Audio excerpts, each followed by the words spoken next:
How to create a WhatsApp link. Hello and welcome back to our YouTube channel How to Tutorials.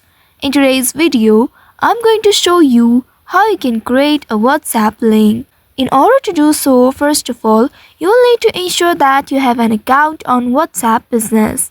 Open your WhatsApp Business application on your mobile device. After opening the application, make sure you are logged into your account. Once logged in, you will land on this home page. Here at the top right, you will be able to see the three dots icon. Tap on the three dots icon and then from the list, here select Business Tools option. Once you tap on this Business Tools, now you will be taken to this page.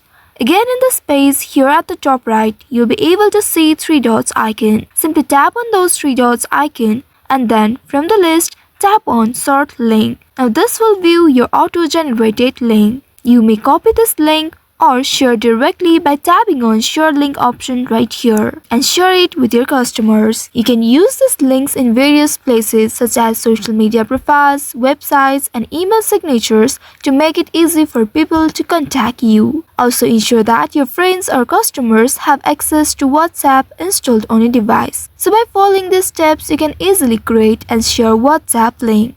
I hope this tutorial was helpful. If yes, don't forget to like, share and subscribe to our channel. Also hit that bell icon to never miss any updates from us. Thank you for watching.